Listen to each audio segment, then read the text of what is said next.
Jesús, contigo resucitaremos.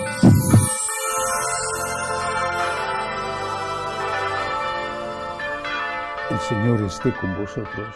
Y con tu espíritu. Lectura del Santo Evangelio según San Lucas. Gloria a ti, Señor. Aquel mismo día, el primero de la semana, 2 de los discípulos de Jesús iban caminando a una aldea llamada Emaús, distante de Jerusalén unos 60 estadios. Iban conversando entre ellos de todo lo que había sucedido. Mientras conversaban y discutían, Jesús en persona se acercó y se puso a caminar con ellos, pero sus ojos no eran capaces de reconocerlo. Él les dijo: ¿Qué conversación es esa que traéis mientras vais de camino? Ellos se detuvieron con aire entristecido, y uno de ellos, que se llamaba Cleofás, le respondió: ¿Eres tú el único forastero de Jerusalén que no sabes lo que ha pasado allí en estos días? Él les dijo: ¿Qué? Ellos le contestaron: lo de Jesús el Nazareno, que fue un profeta poderoso en obras y palabras ante Dios y ante todo el pueblo. Cómo lo entregaron los sumos sacerdotes y nuestros jefes para que lo condenaran a muerte y lo crucificaron. Nosotros esperábamos que él iba a liberar a Israel, pero con todo esto ya estamos en el tercer día desde que esto sucedió. Es verdad que algunas mujeres de nuestro grupo nos han sobresaltado, pues habiendo ido muy de mañana al sepulcro y no habiendo encontrado su cuerpo, vinieron diciendo que incluso habían visto una aparición de ángeles que dicen que está vivo. Algunos de los nuestros fueron también al sepulcro y lo encontraron como habían dicho las mujeres, pero a él no lo vieron. Entonces él les dijo: qué necios y torpes sois para creer lo que dijeron los profetas. ¿No era necesario que el Mesías padeciera esto y entrara así en la gloria? Y comenzando por Moisés y siguiendo por todos los profetas, les explicó lo que se refería a él en todas las Escrituras. Llegaron cerca de la aldea a donde iban, y él simuló que iba a seguir caminando. Pero ellos lo apremiaron, diciendo: quédate con nosotros, porque atardece y el día va de caída. Y entró para quedarse con ellos. Sentado a la mesa con ellos, tomó el pan, pronunció la bendición, lo partió y se lo iba dando. A ellos se les abrieron los ojos y lo reconocieron, pero él desapareció de su vista. Y se dijeron el uno al otro: ¿no ardía nuestro corazón mientras nos hablaba por el camino y nos explicaba las Escrituras? Y levantándose en aquel momento, se volvieron a Jerusalén, donde encontraron reunidos a los 11 con sus compañeros, que estaban diciendo: era verdad, ha resucitado el Señor y se ha aparecido a Simón. Y ellos contaron lo que les había pasado por el camino y cómo lo habían reconocido al partir el pan. Palabra del Señor. Gloria a ti, Señor Jesús. Durante la octava de Pascua, como ya he dicho los días anteriores, la Iglesia nos propone meditar sobre algunas de las apariciones de Cristo resucitado. Todas tienen el mismo objetivo: demostrar a aquellos que tenían dudas, que habían dejado de creer, que de verdad había vida eterna y que de verdad Cristo había vencido a la muerte y por lo tanto que de verdad Cristo es Dios. Pero cada aparición tiene un detalle diferente. En este caso es la aparición a los 2 discípulos que están huyendo de Jerusalén. La primera parte es muy significativa porque nos dice, por boca de esos 2 discípulos, de los cuales solo sabemos que uno se llamaba Cleofás, lo que está diciendo en qué consistía la fe de aquellos discípulos en Jesús. Y podemos ampliar el concepto de discípulo al concepto de apóstol. Estos dos eran sin duda muy cercanos a los apóstoles porque esa misma mañana, estamos hablando de la mañana de Pascua, ese mismo día ya saben que habían ido las mujeres, se habían encontrado el sepulcro vacío, que habían visto la aparición de los ángeles e incluso saben que ya San Pedro, no citan a San Juan, San Pedro, San Juan, han ido al sepulcro y lo han encontrado vacío. Es decir, no eran discípulos alejados, estaban allí, estaban con el grupo principal, eran discípulos próximos a Jesús. ¿En qué consistía esta fe? Lo dice en ellos, es muy interesante. Dice, después que era un profeta poderoso, tal, que lo entregaron los sacerdotes, que lo crucificaron. Nosotros esperábamos que él iba a liberar a Israel. Creían en un líder político, en un líder militar guerrero. No hay que olvidar que el deseo de independencia de Roma estuvo siempre presente y que 40 años después, menos de 40 años, Jerusalén fue destruida en una guerra contra los romanos en el año 70. La rebelión contra los romanos empieza más o menos 30 años después de la muerte de Jesús. Esta gente no tenía fe en que Jesús era Dios. Más aún, es que tampoco tenía fe en que las obras y los milagros que había hecho Jesús fueran una señal de su divinidad. Dice que era un profeta poderoso en obras y palabras. Profeta. Esa es la definición. Un líder, un caudillo. En la historia de Israel, antes de la llegada de la monarquía, había habido la figura del juez. El juez no era el que dictaba sentencia en un conflicto.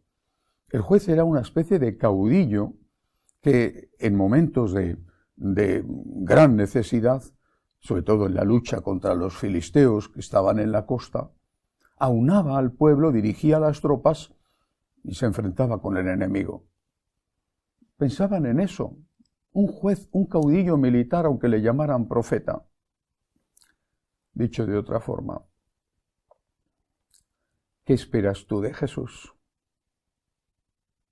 ¿Esperas que te resuelvan los problemas? ¿Esperas que por tener fe, teóricamente, ya no vas a enfermar? ¿No vas a morir? ¿No vas a tener ningún tipo de sufrimiento en esta vida? Porque esa falsa fe, o esa fe en un Dios que no es Jesús, esa fe en un Dios que en el fondo es tu servidor, y tú te has convertido en el Dios de Dios, esa falsa fe va a entrar en crisis en cuanto tengas un problema. Y en cuanto tengas un problema pequeñito, a veces nada. Los niños lloran porque han perdido un juguete. O cuando tengas un problema realmente grave, vas a entrar en crisis y vas a empezar a decir, ¿por qué permite Dios esto? Si yo soy bueno.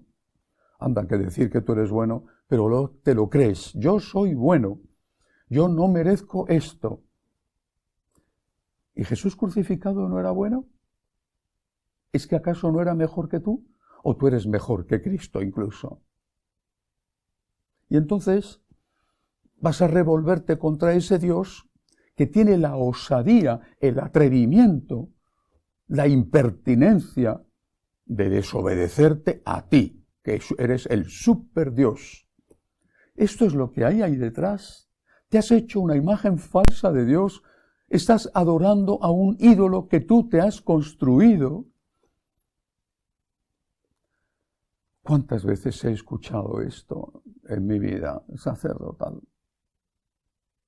Estoy en crisis porque tengo un problema. Repito, a veces tonterías, otras veces cosas realmente graves. Pero ¿cómo vas a estar en crisis de fe si tu fe no es verdadera? Estás en crisis de una fe falsa. Has creído en un Dios que tú mismo te has hecho, en un becerro de oro, en una imagen que tú has construido. Estos que huyen nunca han creído en Cristo. Quizá hay que decir que ninguno, excepto la Virgen, había creído en Cristo. Estos, desde luego, no han creído en Cristo. Han creído en otra cosa, en un Mesías libertador, en un Mesías guerrero, en un juez del Antiguo Testamento, en alguien que con un chasquido de sus dedos hacía que las espadas y las lanzas de los romanos se convirtieran en lirios. Qué fácil vencer así y matar a todos los enemigos, porque eso es lo que se hace en una guerra, ¿no? Jesús es otra cosa. Puedes creer o no creer en Jesús, pero lo que no puedes es hacerte un Dios a tu medida y a tu acomodo, y considerarte tú un super Dios por encima de Dios y Dios a tu servicio para que haga lo que tú le pides.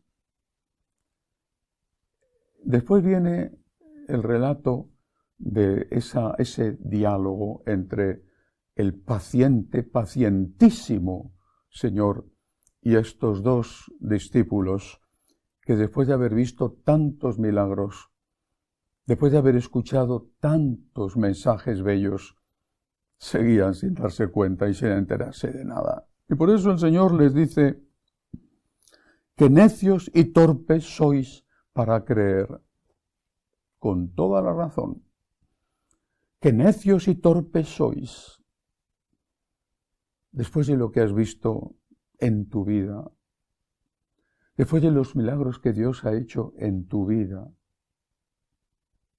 ¿sigues sin creer en la divinidad de Jesús?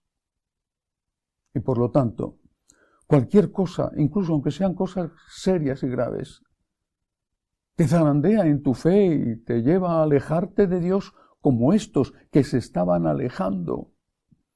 Qué necios y torpes sois para entender. El Señor empieza a explicar a las Escrituras,